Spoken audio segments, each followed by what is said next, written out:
Yeah. Oh, this thing on? It is on. All right.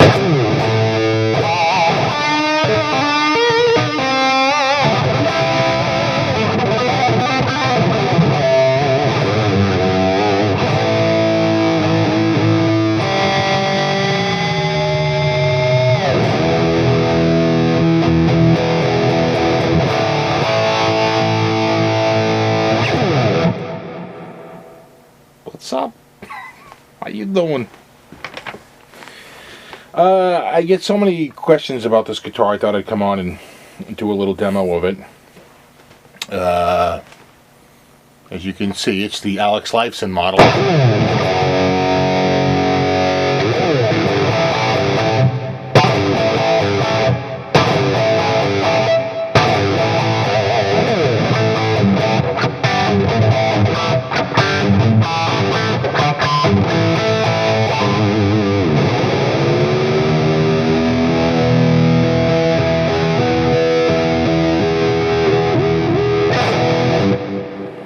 So, this was the last copy I got.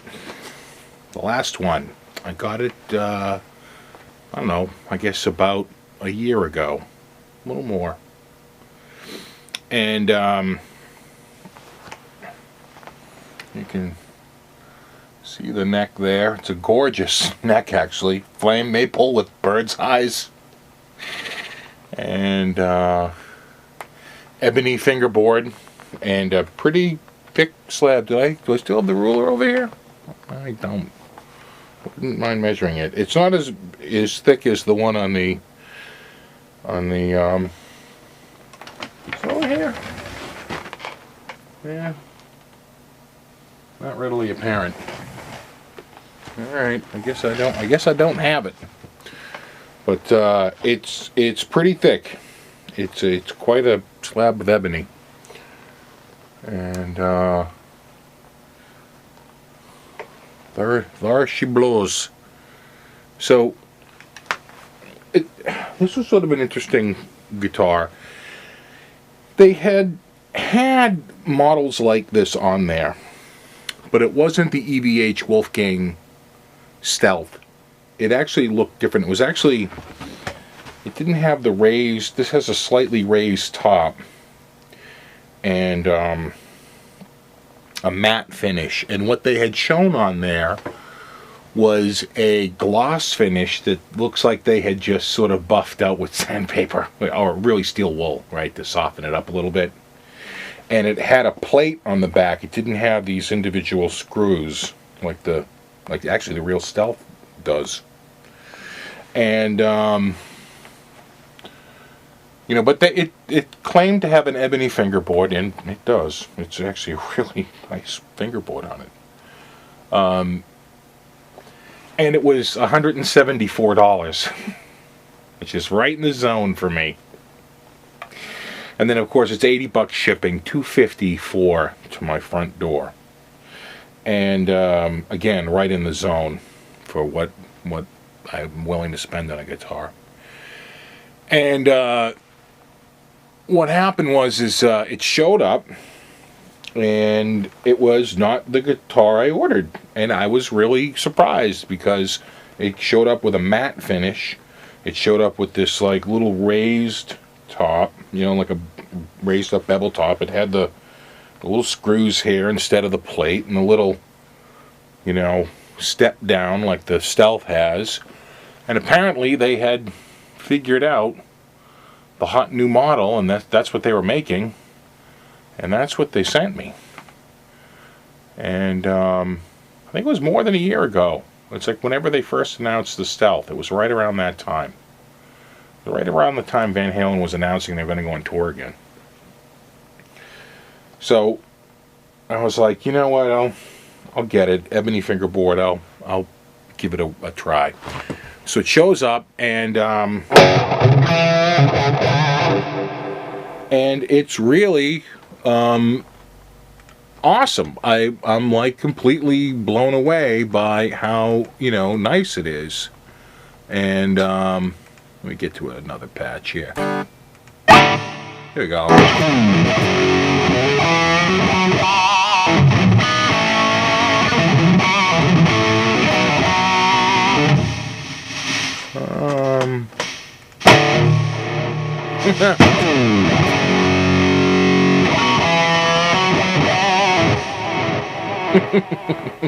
Can't go wrong with delay. Is it there? Here? Where is those lower ones? I thought I had a... There we go.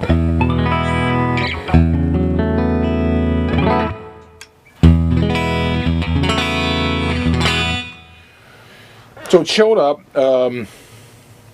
the neck pickup sounds good. The bridge pickup is, I mean the neck pickup is actually kind of farther away. I think I need to stick a little bit more foam under there to get it up to the right spot. These are, screwed right into the guitar. There's the truss rod adjustment right there. This little split at the bottom, and you just put a wrench in and you adjust it that way. And this is not the original bridge. The original bridge this is off of a Kramer, and it's not the genuine Floyd Rose. It's like the Kramer licensed Floyd Rose. It says Kramer right on it. That my buddy Bobby gave to me. He had a leftover one, and he said I could have it. And a new nut, because the nut was terrible. All the nuts on these copies are just awful, because you can't, as soon as you try and tighten it down, it just strips. They're awful. So I got that from Stu Mac for $10, maybe 20. I thought it was 10. Well, it could have been 20. Anyway, 10 or 20 bucks. And what else? New pots, CTS pots, because the original pots were meh. And a Switchcraft jack, because the original jack was also kind of meh. So I put a new Switchcraft jack in it. And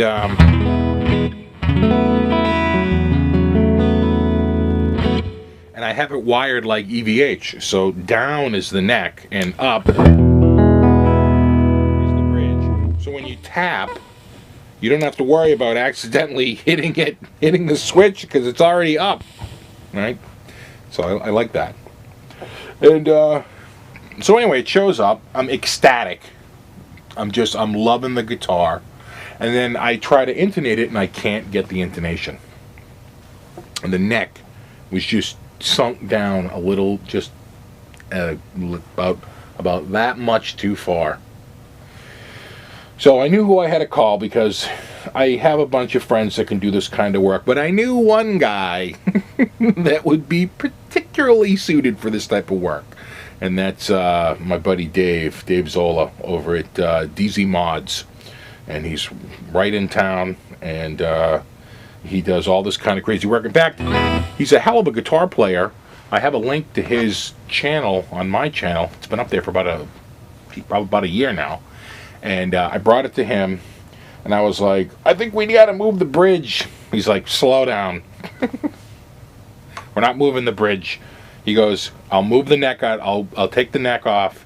I'll fill the holes. I'll re-drill new holes. I'll put it in the right spot. And then he even filled in this little end piece with a nice piece of wood and darkened it up. It's like you can't even notice it. Like, totally awesome. So he really did a great job on it. And then he rewired it for me, which he basically threw in as a bonus, which was super nice of him. And, he intonated it and did a Floyd setup and got everything great. And it was just a much, much better playing guitar.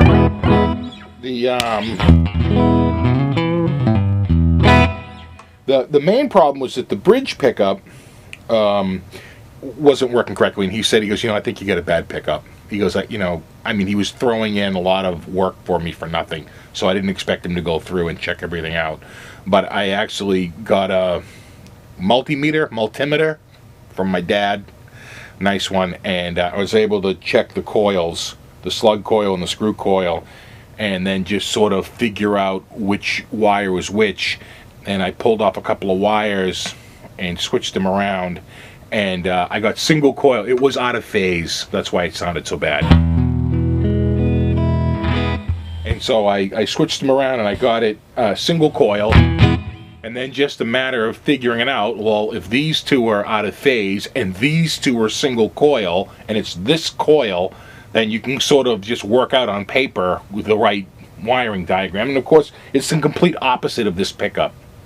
So that was the, he just wired it up the way it came from the factory. And of course, the guy at the factory, when he wired it up, he wired them up the same, even though this one was completely in reverse, and that's why it had reverse polarity. And that's why it was out of phase. So, I wired it back up for a humbucker, and I didn't like it. I liked the single coil better, so I wired it back to single coil again.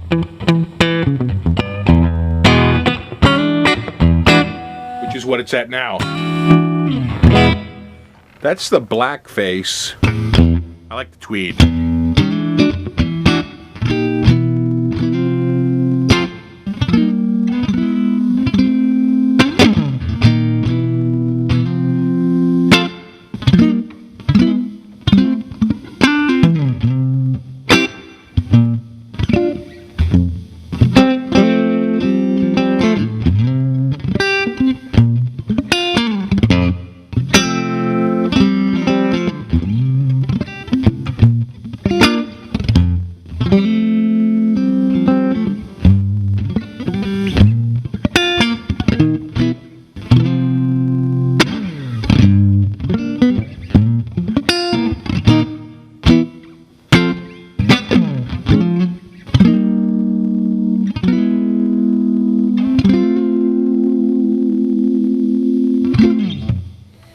And I really dug the guitar. And then, of course, the Kramer bridge, not the greatest either. So I had to tweak that a little bit and, work with that a bunch of different times to get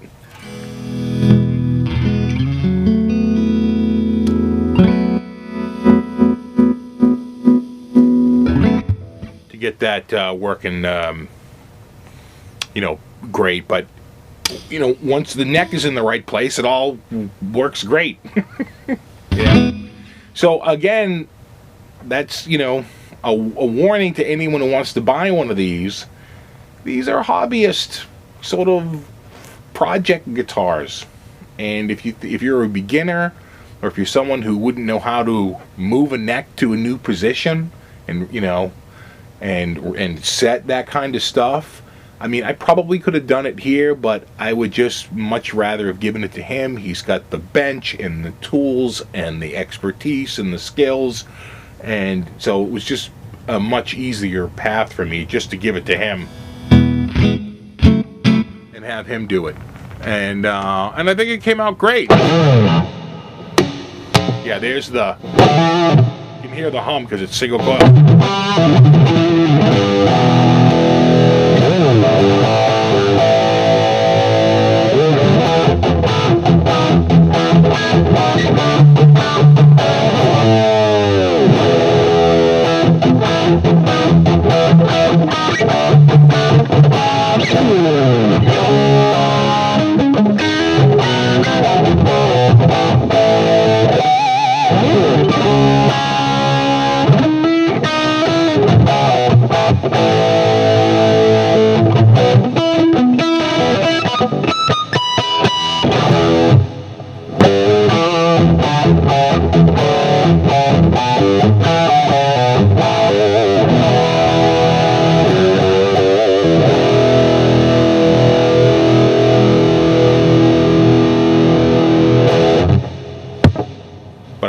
I like the guitar. Again, it was a project.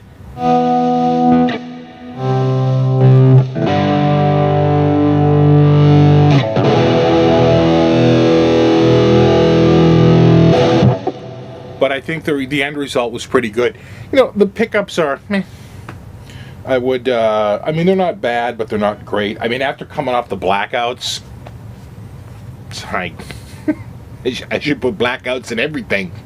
But what I might put in this is because of the way the routes are cut, I think it's really meant for.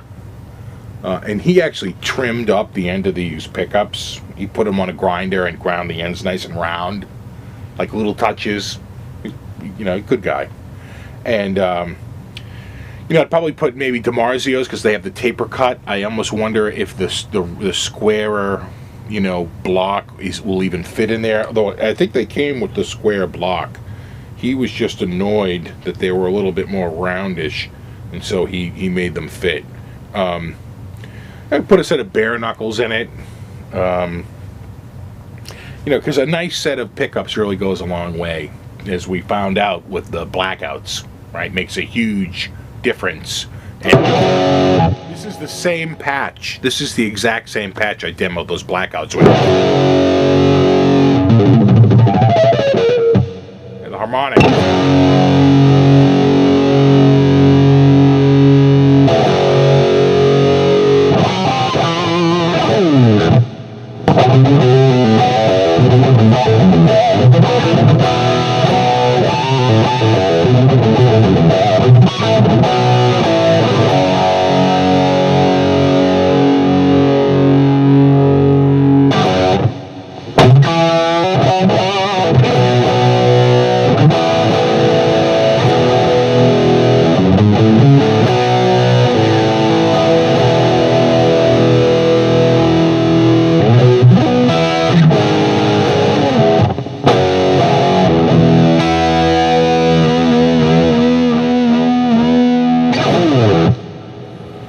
You can just hear the difference. Those blackouts, I mean, if I had to set the trim pot on the mixer, if I plugged those blackouts in right now, it would be solid red. The output on them is just insane.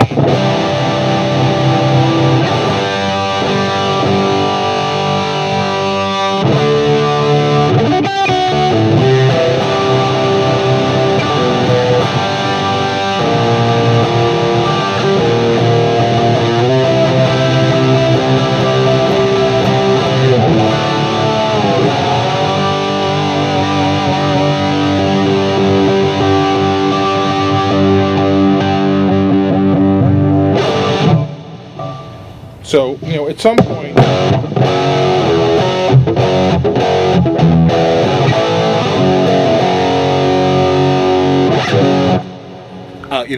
I'll put a new set of pickups in it, and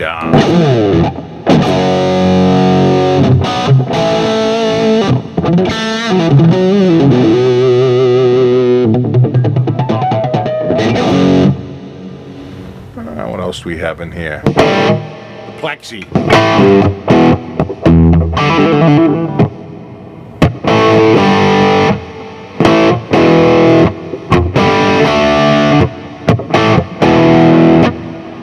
A lot of reverb on that one. Where's the reverb at?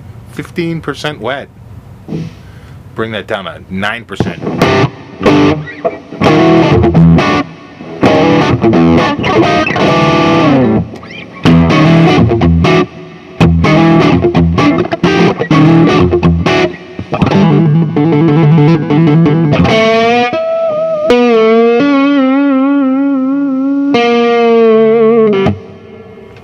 Pretty good. Yeah. Man, I don't think so. What is this? This is a different amp. What amp is it? The Mr. Scare.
Like that amp.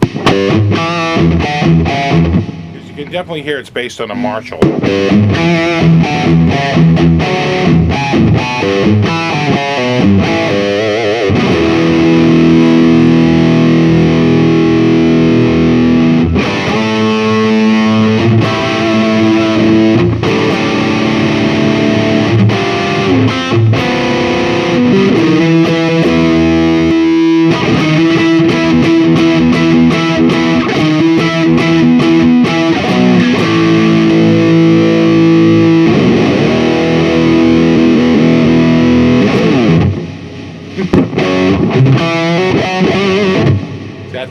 angles are still a hair too low.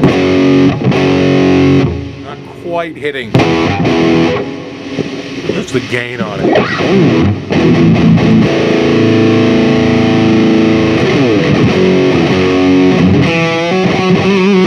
Yeah, that's a little better. Yeah, much more.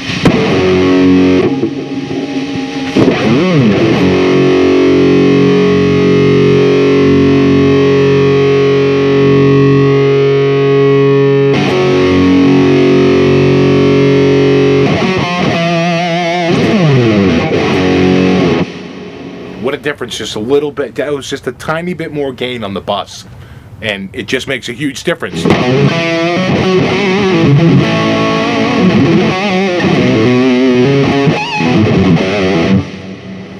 I'll go back to that, the T2 hat.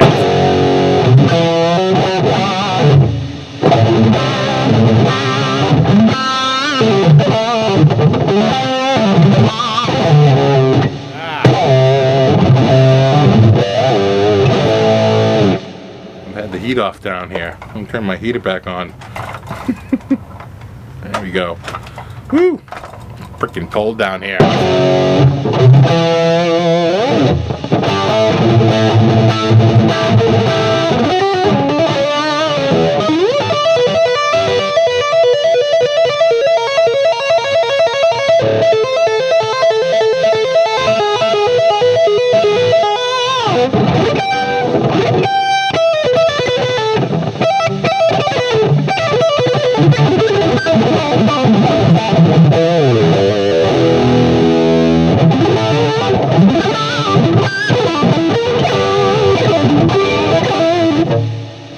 So I haven't played this guitar in so long, it feels, weird.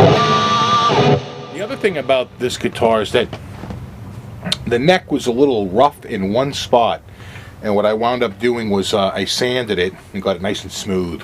What a difference! It's like butter. And then to finish it, I used gunstock oil, which has been awesome. I'm really, really happy with the way the gunstock oil, worked on the neck. I think it did a really good job. Which gunstock oil? That's mainly linseed oil. I'm pretty sure, right? So, did the gunstock oil, and then you got to let it dry, and then you have to just very lightly sand it with a little bit of steel wool. I might have used some 600 grit sandpaper and then did another coat of linseed oil and then just buffed it out with a little steel wool to get it nice. It's like satin. It's freaking awesome.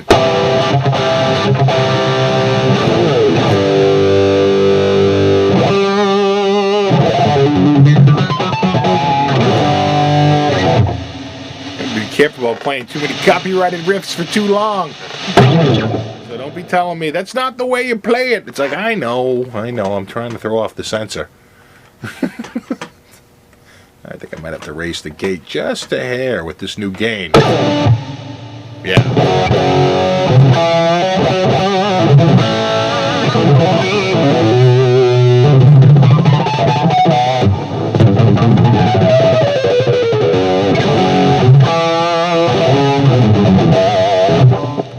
But I mean, I think for the $175 that the guitar was, that's a pretty good deal.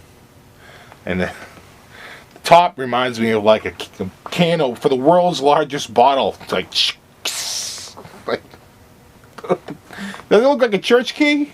Am I the only one who thinks that thing looks like a Eddie's tribute to a church key? Yeah, maybe it's just me.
So anyway, that's this guitar.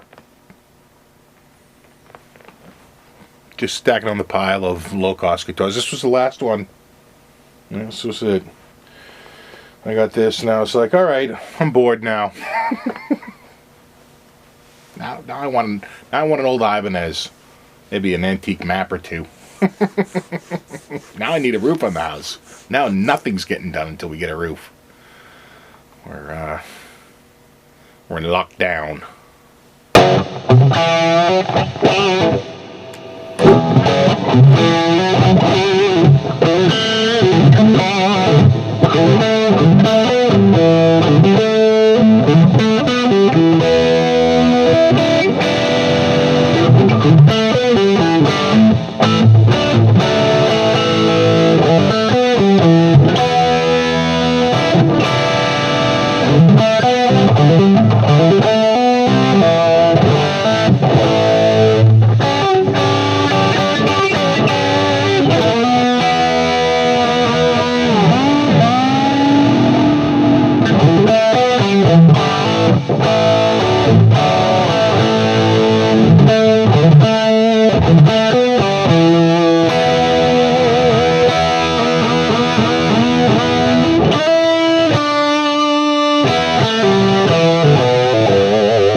My hands are like ice.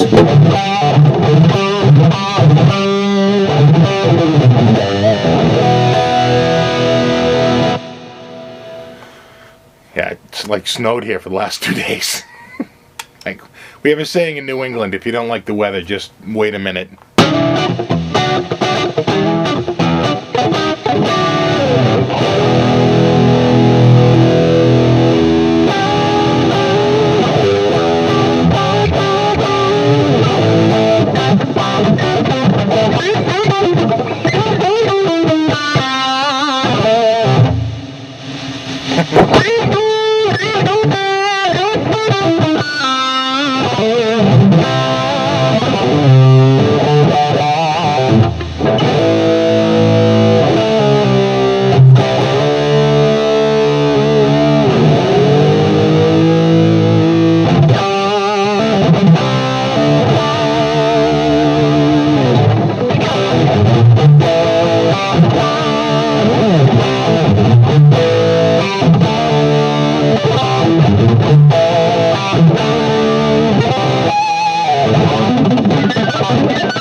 The tuning stability is like night and day since I replaced the nut. It's really the nut that, I mean, to some degree it's the bridge, but really you need a good locking nut to make this work. The other thing about it is sometimes you see, and I have another guitar like this, they put the so-called fast loader, where it doesn't lock at the bridge. They're like, fast loader, never have to cut the ball ends. It's like, that's complete BS. Without cutting and clamping at the bridge, you're not going to lock it in. The whole point of Floyd Rose is that you lock at point A and you lock at point B, and there's no movement. It's locked between two clamps. There's a clamp at one end and a clamp at the other. And, that's where the tuning stability comes in, because there's no movement, right? On a Strat, if it's not properly set up, you drop the bar, the string slides over the nut and loosens up behind the nut. Then when it comes back up, it never quite gets back up to the same place, and so it's a little sharp because it's slightly pulled, right, a little looser on this end than on this end, right, between this single point. And that was the whole point of Floyd Rose. The funny thing is, I remember when Floyd Rose came out, a couple of people put a clamp right at the nut, and Floyd Rose sued them all and won. Because he had a patent on a clamp that was the nut. The locking clamp was his patent. End of story. That's why everybody moved theirs behind the nut. So they'd have a nut, and then they'd have a clamp like Kaler and Ibanez. Fender tried it, sued. Someone else, I think Kaler did have one on the nut, sued. They quickly moved it behind the nut. They owned the patent. And that's why everyone just finally gave up and just licensed the Floyd Rose. Though I think he might have had an exclusive deal with Kramer for a little while. So it didn't really proliferate until his deal with Kramer ended, which didn't take too long because Kramer went under, you know.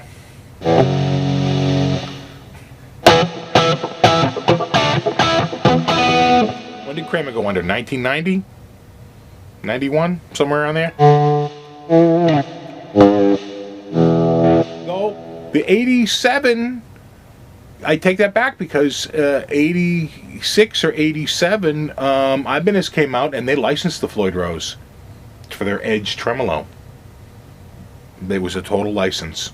So maybe they couldn't use the Floyd Rose and they had to license it and come up with their own. I like the Edge. I thought the Edge was, quite frankly, a better design. It was a little thicker. It was a little rounder. And it had the same clamp here and clamp there. And that's really the secret to its success.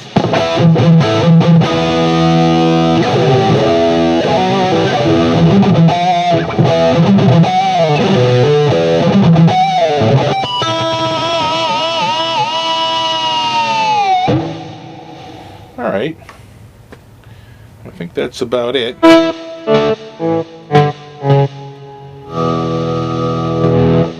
That is this guitar. What time is it? Oh my God, it's so late. Like 1:30 in the morning. Again. All right, guys, I'll call it a night. Rock on.